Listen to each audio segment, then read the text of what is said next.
في الكتاب بيقول كده في مزمور 98: اهتفي للرب يا كل الأرض، اهتفوا ورنموا وغنوا، رنموا للرب بعود وصوت نشيد، بالأبواق وصوت السور اهتفوا قدام الملك الرب.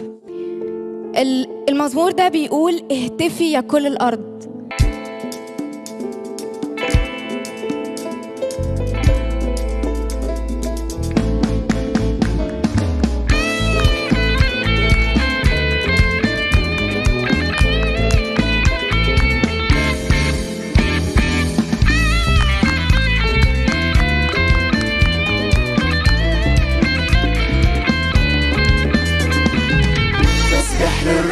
يعلى وتعلى معاه الفرحة، قلبي هيغني للقدير، بإيماني أشوف الخير في ظروفي حتى الصعبة.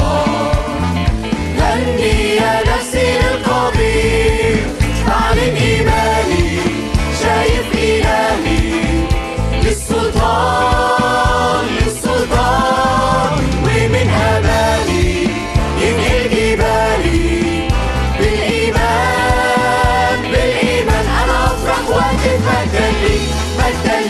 مجدا ليك أنا أفرح وأهتف، مجدا ليك مجدا ليك مجدا ليك.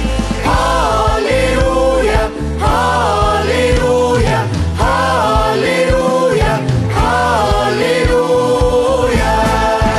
أعلن يسوع ملك واحد على كل حياتي، قلبي هيغني للمسيح، وبصوت الحمد رح أشهد له تثبت صلاتي. غني يا نفسي للمسيح، عمري وحياتي كل أهدافي للمسيح للمسيح. واليوم بجيئه بستنى أشوفه في الأمجاد في الأمجاد. أنا فرحان بهتف مجدا ليك مجدا ليك مجدا ليك. أنا فرحان بهتف مجدا ليك مجدا ليك مجدا ليك. هاليلويا هاليلويا هاليلويا هاليلويا.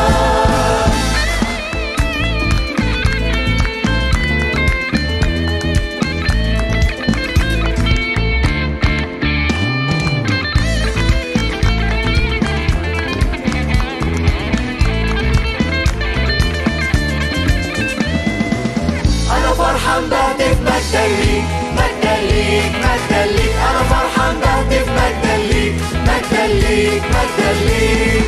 هاليلويا هاليلويا هاليلويا هاليلويا.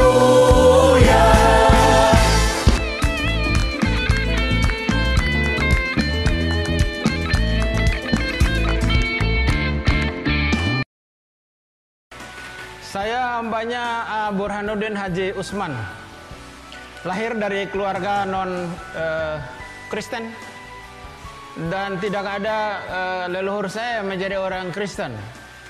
Ayah dan ibu saya Muslim dan beliau adalah haji,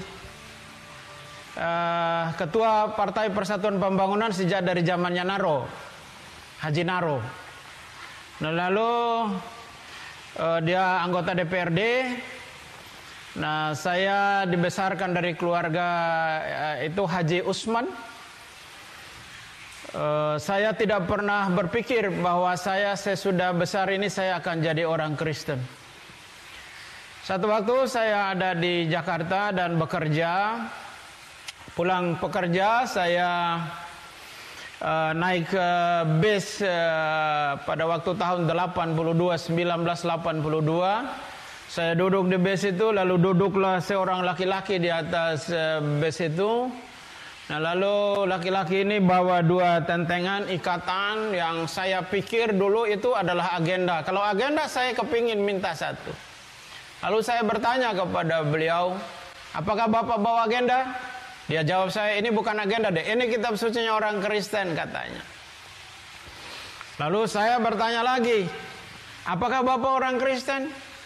Oh, saya bukan orang Kristen deh, kata dia. Nah, kalau Bapak bukan orang Kristen, lalu Bapak siapa? Nggak boleh loh bukan orang Kristen bawa-bawa Alkitabnya orang Kristen. Haram, saya bilang gitu. Nah, lalu saya berkata kepada beliau, di dalam Islam itu imam dan mukmin itu sama saja. Jadi apa yang bedakan antara Bapak bukan orang Kristen, lalu Bapak bawa Alkitabnya orang Kristen? Oh, saya ini bukan orang Kristen, tapi saya ini adalah pendetanya orang Kristen. Oh. Apa perbedaan pendeta dengan orang Kristen? Saya tanya di dalam bis itu. Lalu dia menjawab saya, perbedaannya orang Kristen itu adalah pendeta dengan orang Kristen adalah pendeta itu sudah 90% melakukan firman Tuhan, sementara orang Kristen baru 25% melakukan firman Tuhan. Kata beliau. Tapi apa yang beliau katakan sesudah saya jadi pendeta benar juga, saudara.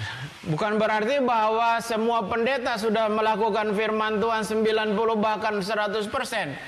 Kalau ada pendeta, ada orang Kristen, ada aktivis gereja yang mengatakan bahwa dia sudah melakukan firman Tuhan 90 bahkan 100%. Orang itu sudah tidak ada di bumi. Dia sudah diangkat karena dia orang sempurna. Kita semua, pendeta, penginjil, hamba Tuhan, orang Kristen, tidak ada yang sempurna. Kita semua setiap hari disempurnakan oleh pengorbanan Yesus Kristus. Jadi dengan bahasa saya, kalau ada orang Kristen yang jatuh dalam dosa, jangan ditinggalkan, jangan dibuang, jangan dijauhi. Tarik mereka kembali kepada jalan Tuhan. Kalau ada orang-orang yang jauh dari Tuhan, jangan tinggalkan mereka, tarik mereka, biarkanlah mereka, yakinkan mereka bahwa mereka tetap berdiri tegak di sebelahmu. Karena untuk itulah engkau hidup, bukan hanya untuk dirimu, tetapi juga untuk orang lain. Jadi akhirnya dari pembicaraan itu, lalu dia bertanya kepada saya, "Adek, agamanya apa?" Saya bilang, "Saya Muslim." Oh, lalu dia copot dari ikatan itu, lalu dia memberikan kepada saya satu Bible, Alkitab, dia berikan kepada saya. Lalu dia turun, kami berpisah. Sejak dari peristiwa itu saya tidak lagi ketemu dengan beliau. Saya tidak tahu namanya siapa, dari gereja mana, organisasi apa, saya nggak tahu. Akhirnya saya bawa Alkitab itu pulang ke rumah. Nah, lalu beberapa 2 minggu sesudah saya Alkitab itu ada di rumah, saya ingin mempelajari ini Alkitab. Apa isinya kitabnya orang Kristen? Sesudah sholat Isya, saya deret ada Al-Quran saya, ada hadis Nabi beberapa hadis, lalu ada Alkitab yang belum pernah saya baca. Kalau Al-Quran saya sudah hatam, karena pada waktu saya disunat, saya harus hatam Al-Quran. Lalu kalau Al-Quran dibuka dari belakang ke depan, dibaca dari kanan ke kiri karena huruf Arab. Nah, Alkitab ini apakah dibuka dari belakang ke depan, dibaca dari kanan ke kiri, saya nggak tahu. Akhirnya setelah itu saya berdoa, saya membuka ini Bible dengan kalimat Bismillahirrahmanirrahim. Saya buka ini Bible dan saya kaget, saya menemukan satu kalimat yang paling depan, itu ada kalimat kejadian. Besar sekali saudara, kejadian. Pada waktu saya membaca kata kejadian itu, betapa kagetnya saya. Lalu saya berpikir, berkata dalam hati saya, ini ada kejadian apa ini gitu. Akhirnya karena saya baca itu satu malam, satu pasal itu, saya benar-benar pada waktu saya baca kitab Kejadian itu, saya benar-benar menemukan sebuah pengetahuan yang baru. Kenapa saya menemukan sebuah pengetahuan yang baru? Karena agama saya Islam tidak menceritakan bahwa Tuhan hari pertama Tuhan menciptakan apa, hari kedua apa, hari ketiga apa, hari keempat apa, hari yang kelima apa, itu enggak ada. Tuhan menciptakan manusia hari yang ke-6 dan 6 masa Tuhan menciptakan alam semesta. Demikian kata Al-Quran. Tapi begitu saya baca Bible, saya mendapatkan pengetahuan yang baru. Jadi saya tahu dari Bible bahwa Tuhan menciptakan hari pertama ini, hari kedua ini, hari ketiga ini, hari keempat ini, hari yang kelima ini. Lalu saya berpikir, sesudah saya membaca, berpikirlah saya, rupa-rupanya kitab ini bagus. Kenapa bagus? Karena memberi pengetahuan. Karena memberi pengetahuan, akhirnya saya baca setiap malam, lupa mengaji saking enaknya ini baca Alkitab. Saya tidak pernah ngantuk kalau baca Bible. Heran orang Kristen banyak ngantuk kalau baca Alkitab. Yang merasa diri, jangan tersinggung, jangan marah, tapi harus bertobat. Saya sampai ngototnya saya baca Alkitab ini, saudara. Alkitab ini saya ini sudah tidak ada bentuknya. Sudah seperti ini kitab Mazmur. Ini lagi, ada lagi kitab Yehezkiel, kitab Ratapan, sudah seperti ini, saudara. Jadi saya baca setiap malam ini Bible karena memberikan pengetahuan. Saya baca terus ketemu dengan hambanya Nabi Nuh. 40 hari 40 malam datangnya hujan, badai dan banjir, manusia dan binatang mati. Sama kisahnya. Lalu saya ketemu dengan kisah Nabi Ibrahim, atau di dalam Bible ini Abraham. Dan Abraham mempersembahkan, dalam Bible ini Abraham mempersembahkan anaknya Ishak. Sementara di dalam Al-Quran tidak dijelaskan bahwa Tuhan Abraham atau Nabi Ibrahim mempersembahkan anaknya, tetapi disebut anaknya yang tunggal. Saat itulah saya berpikir, kok berbeda ini yang dikorbankan. Satu tidak dijelaskan, yang Bible dijelaskan. Anakmu yang tunggal yang bernama Ishak. Memang di dalam kitab Kejadian pasalnya yang ke-22, ayatnya yang kedua dijelaskan di sana bahwa firman-Nya, ambillah anakmu yang tunggal itu yang engkau kasih ini, yakni Ishak. Memang secara terang-terangan bahwa yang dikorbankan itu adalah Ishak. Tapi saya berpikir dua agama ini salah. Kalau salah yang dikorbankannya berarti ada satu yang benar. Mana yang benar itu saya cari. Saya tidak mencari guru ngaji untuk menanyakan kasus ini. Saya juga tidak mencari pendeta atau orang Kristen untuk menanyakan mana yang benar di antara dua cerita ini. Lalu saya berdoa kepada Tuhan, Tuhan berikan kepada hikmat mana yang benar di antara dua kitab suci ini dan mana yang benar di antara dua agama ini, karena ini adalah dasar. Kalau dasar, pondasi rumah yang kita bangun dasarnya salah, ke atasnya pasti salah. Kalau dasar iman itu salah, ke atasnya juga pasti salah. Saya baca terus. Saya tidak meminta petunjuk siapapun. Saya baca. Saya tidak pernah membaca Bible ini secara acak. Saya baca secara berseri. Baca tahun pertama saya baca, tahun kedua saya baca, tahun ketiga saya baca, tahun keempat selesai Perjanjian Lama. Nah, lalu tahun berikutnya saya baca Perjanjian Baru. Di dalam kitab Matius saya baca Matius. Dan saya menemukan sebuah kalimat yang sangat luar biasa di dalam perkataan Yesus Kristus di dalam Injil ini. Dia berkata, kalau kamu ditampar pipi yang kanan, kasih juga yang kiri. Berdoalah untuk musuhmu, berkatilah untuk orang-orang yang menganiaya kamu. Ini adalah ajaran yang paling mulia. Tidak ada ajaran, terlebih-lebih agama saya yang lama tidak ada mengajarkan perkara yang seperti itu. Tapi begitu saya baca Bible, saya menemukan ajaran yang sangat-sangat mulia. Tidak ada seperti itu. Kamu ditampar pipi yang kanan, kasih juga yang kiri. Berdoalah untuk musuh, memintalah berkat untuk orang-orang yang menganiaya kamu.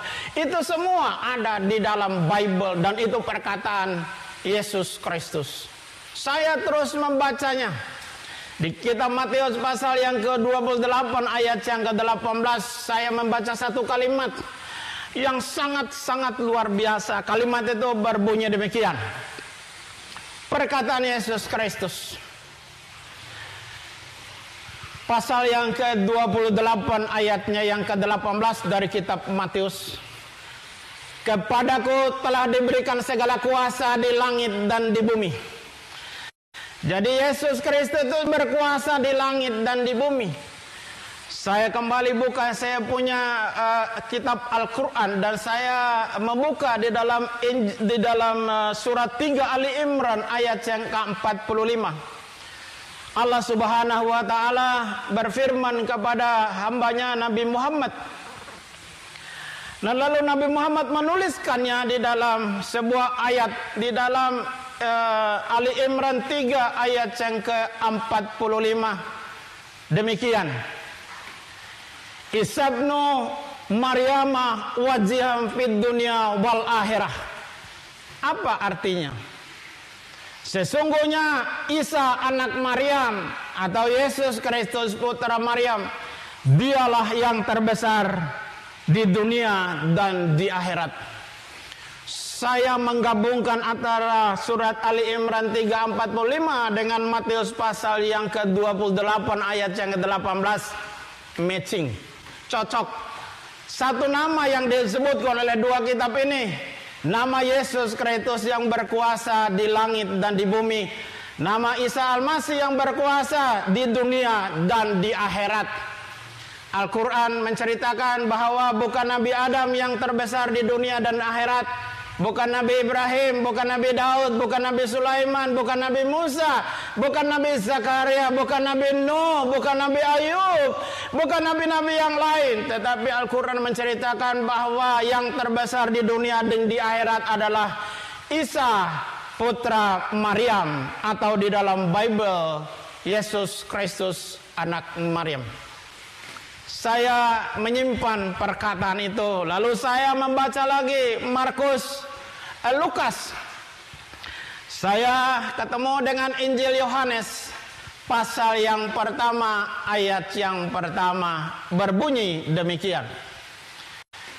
Pada mulanya adalah firman. Firman itu bersama-sama dengan Allah, dan firman itu adalah Allah. Ayat 14 berkata, firman itu telah menjadi manusia. Jadi Yesus Kristus yang adalah firman itu, dialah yang menjadi manusia. Saya membaca kitab Injil Yohanes ini, banyak hal rahasia yang saya dapatkan. Yesus berkata banyak hal di dalam Injil Yohanes, dan itu tidak ada di dalam Injil-Injil yang lain. Di antaranya, dia berkata, akulah roti yang turun dari surga. Dia berkata, akulah air hidup. Dia berkata, akulah terang dunia. Dia berkata, akulah kebangkitan dan hidup. Dan di dalam Injil Yohanes pasal yang ke-14 ayat 1 sampai dengan ayat yang ke-6, beliau bersabda demikian. Jangan gelisah hatimu, percaya kepada Allah dan juga percaya kepadaku. Di rumah Bapakku banyak tempat, kalau tidak aku tidak mengatakan kepadamu. Sebab aku pergi ke sana untuk menyediakan tempat bagimu. Dan sesudah aku pergi, aku akan kembali menjemputmu, supaya di mana aku berada, kamu pun berada. Ayat yang ke-6, beliau bersabda, akulah jalan dan kebenaran dan hidup. Dan tidak ada seorang pun yang bisa sampai ke Bapa kecuali lewat Dia. Ini ayat yang membangkitkan iman dan semangat saya. Dia berkata bahwa Dia membangun sebuah rumah yang kekal bagi kita di surga. Dan sesudah Dia membangun rumah yang kekal di surga, Dia akan menjemput kita, orang-orang yang percaya, supaya di mana Yesus berada, kita pun berada. Ini tidak ada di dalam ajaran semua nabi yang pernah ada di dalam dunia, kecuali perkataan Yesus Kristus. Tidak ada di dalam agama Yahudi. Tuhan memberikan kitab Taurat yang nama agamanya adalah Judaism. Tidak ada di dalam kitab-kitab nabi-nabi yang lain perkataan ini. Tidak ada. Tidak ada di dalam kitab suci saya juga yang lama, Al-Quran. Tidak ada juga, tetapi hanya ada di dalam Injil Yohanes pasal yang ke-14 ayat yang ke-6. Akulah jalan dan kebenaran dan hidup, dan tidak ada seorang pun yang bisa ke sorga kalau tidak lewat Dia. Hebat. Lalu saya membaca sampai dengan terakhir Injil itu. Lalu saya baca lagi kisah para rasul. Saya tidak pernah berhenti. Saya rindu, saya haus membaca Bible ini, firman Tuhan, saya menemukan lagi satu kalimat yang sangat luar biasa di dalam Kisah Para Rasul pasal 4 ayat yang ke-12. Sebab keselamatan tidak ada di dalam siapapun juga selain di dalam Dia. Sebab di bawah kolong langit, bukan saja di Israel, bukan saja di Arab, bukan saja di Amerika, bukan saja di Indonesia, tetapi di kolong langit tidak ada nama lain yang diberikan kepada manusia yang olehnya bisa selamat kecuali nama Yesus Kristus. Bersyukur kita orang-orang percaya Yesus Kristus. Kita selamat bukan karena perbuatan baik amal ibadah kita. Kita selamat karena nama Yesus Kristus. Luar biasa. Saya membaca terus menerus. Lalu ketemu dengan kitab Roma, saya baca kitab Roma dan Roma pasal 14 ayatnya yang ke-8 dan 9, dan ayat itulah yang membuat saya bertobat. Kita hidup untuk Tuhan. Kita mati juga untuk Tuhan. Jadi baik kita hidup ataupun kita mati, kita adalah milik Tuhan. Ayat yang ke-9 dari kitab Roma pasal 14 itu berkata demikian. Inilah ayat yang membuat saya bertobat. Demikian perkataan itu.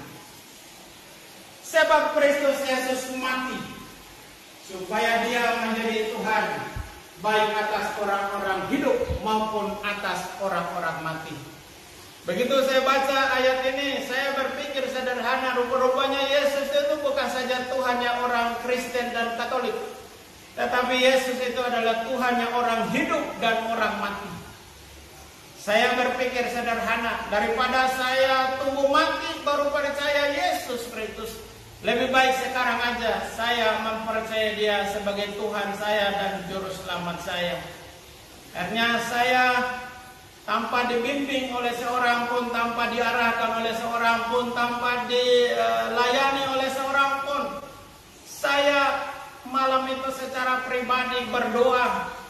Saya bilang, Tuhan Yesus Kristus, aku jadikan mulai hari ini Engkaulah Tuhanku dan Juru Selamatku, dan Engkaulah yang kupuja dan kupuji dan sembah selama hidupku. Saya berdoa. Saya membaca lagi dalam Filipi pasalnya yang kedua, ayatnya yang ke-8 sampai dengan ayat yang ke-10, 9, 10, 11, demikian firman Tuhan.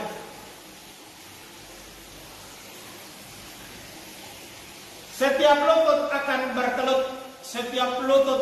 bertelut, dan setiap lidah mengaku Yesus Kristus adalah Tuhan bagi kemuliaan Allah Bapa. Jadi semua manusia yang punya lutut dan semua manusia yang punya lidah, mungkin tidak di dalam dunia ini, tetapi nanti di dunia yang akan datang, lutut mereka akan bertelut dan lidah mereka akan mengaku Yesus Kristus adalah Tuhan. Lalu saya cari pendeta, saya minta diri untuk dibaptis.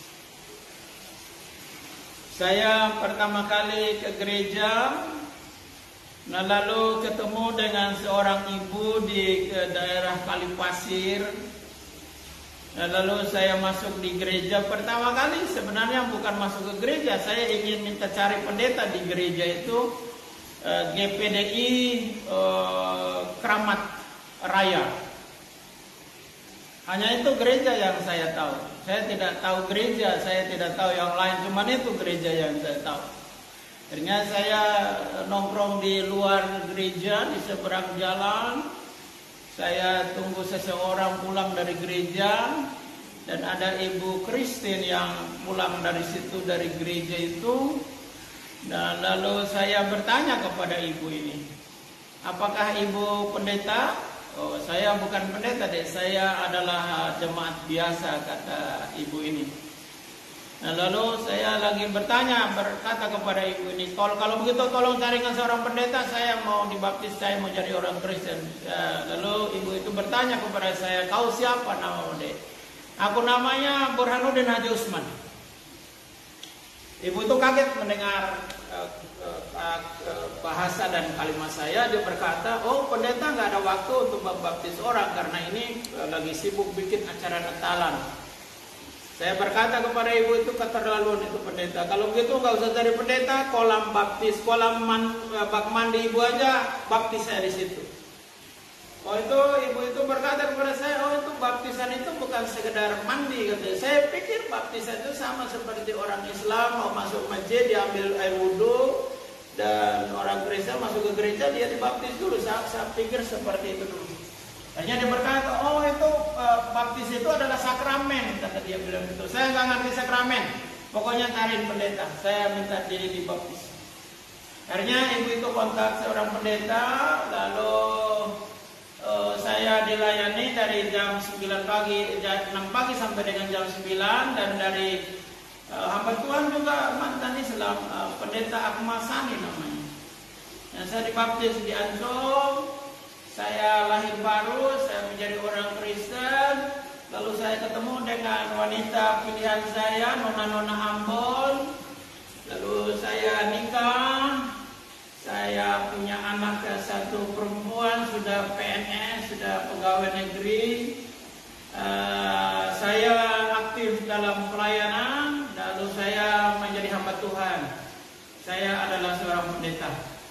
Saya beritakan Injil di mana-mana. Saya beritakan Injil juga kepada kedua orang tua saya. Saya beritakan Injil kepada kakak dan adik saya. Saya beritakan Injil kepada komunitas saya. Sampai sekali waktu saya diutus Tuhan. Ini sedikit kesaksian. Pergi ke sebuah pelayanan di Australia, negara bagian Victoria atau kota Melbourne di Australia. Saya ada melayani di sana, ada seminar Islamologi, dan saya khotbah di gereja IPC Pak Pendeta Agus. IPC adalah Indonesian Presenter. Saya khotbah juga di gereja GPIB di kota Melbourne. Saya pimpin kebaktian di beberapa tempat. Lalu akhirnya malam itu saya bikin ibadah saya diundang oleh Pak Obed Ibu Rahel, orang GBI Betani. Saya bikin acara di rumah itu dan diundanglah beberapa orang, banyak sekali orang yang datang karena ini semi ibadah dan seminar. Lalu datanglah seorang yang tidak kenal Tuhan Yesus Kristus lewat ibadah itu, namanya Bapak Senoaji. Senoaji adalah orang Islam. Dia menemui saya pada sebelum ibadah itu, dia berkata kepada saya, Pak Pendeta, semua agama sama. Nanti semua orang akan dicuci dulu di neraka, baru sesudah itu semua manusia itu masuk surga. Oh kalau begitu Nabi nggak perlu datang, saya bilang gitu kalau itu ceritanya. Akhirnya ibadah dimulai, saya menyampaikan firman 45 menit, 1 jam, saya khotbah, akhirnya selesai. Bapak Senoaji ini selalu bertanya kepada saya, bagaimana dengan dengan Yesus Kristus? Apakah benar-benar dia Tuhan dan Juru Selamat? Saya bilang dia Tuhan dan Juru Selamat. Kapan Yesus dilantik menjadi Tuhan? Tidak ada seorang pun yang melantik Yesus menjadi Tuhan. Yesus itu adalah Tuhan dari awal sampai akhir. Dia adalah Tuhan. Dia berfirman di dalam Wahyu pasal 1 ayat yang ke-8. Dia adalah Alfa dan Omega, yang awal dan yang akhir, yang akan datang dan yang maha kuasa. Ya, Yesus Kristus adalah Tuhan yang awal, yang akhir, dan yang maha kuasa. Akhirnya kami hampir selesai makan, dia pamit, dia ingin pulang ke rumahnya karena sudah malam, kira-kira jam 10. Dia pamit kepada saya, dia berkata kepada saya, nanti Pak Pendeta, saya cari Bapak di Jakarta ya, kata dia bilang gitu. Oh ya baik, kata dia.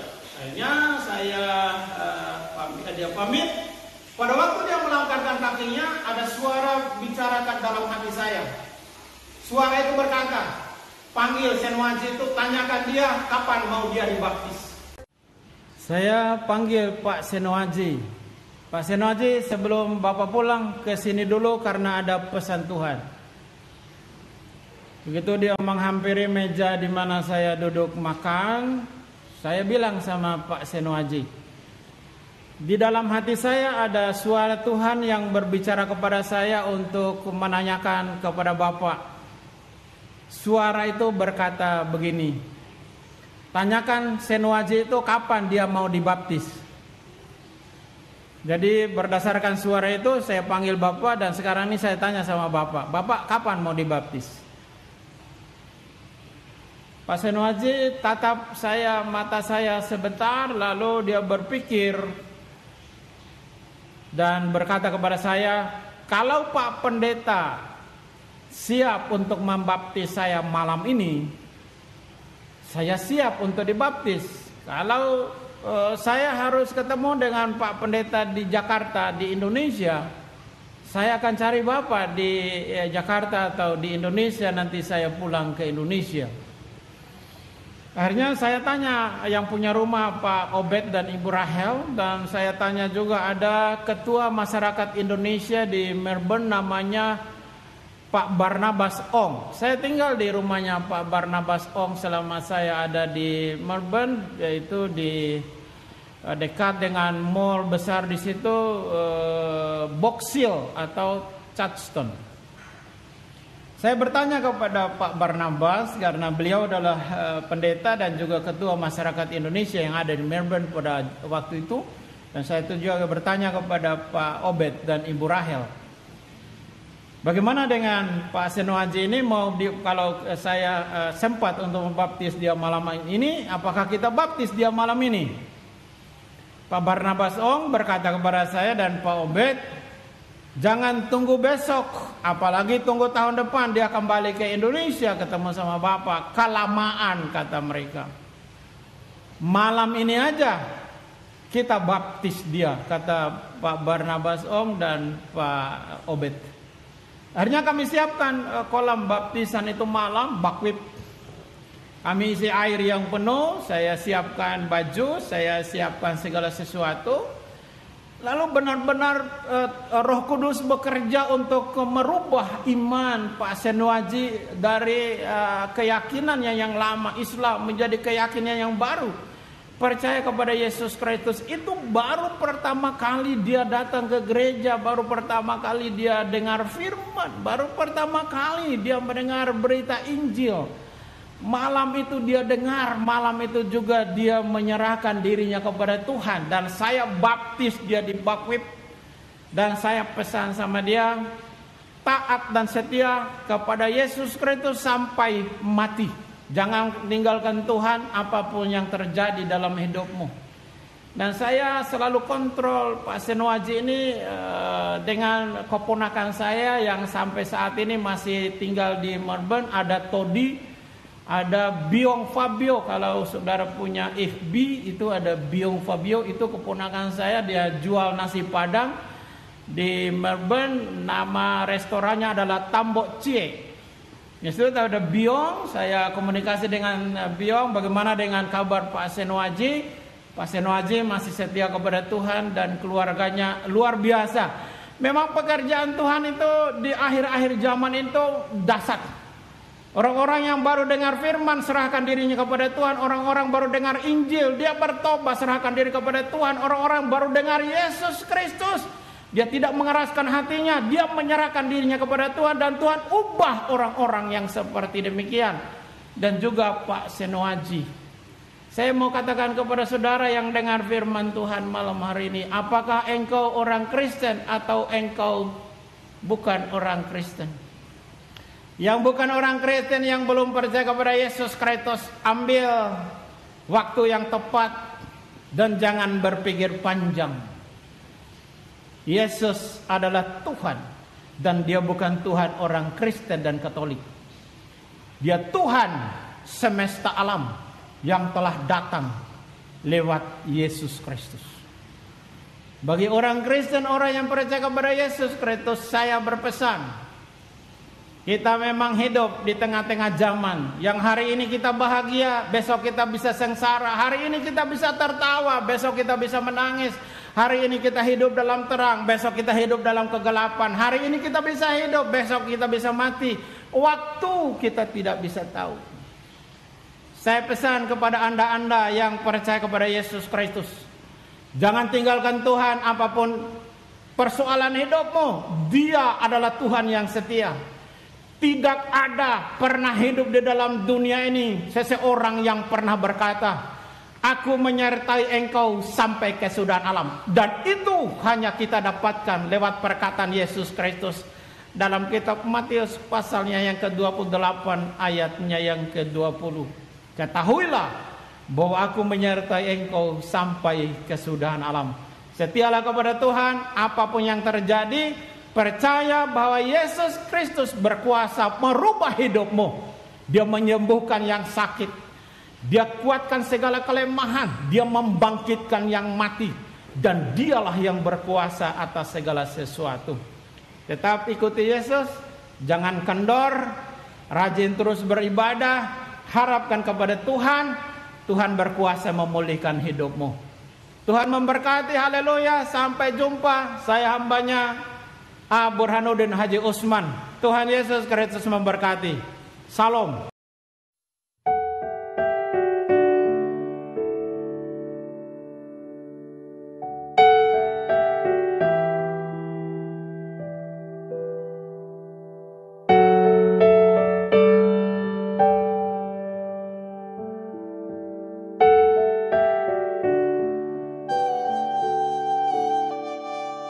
روح الله ندعوك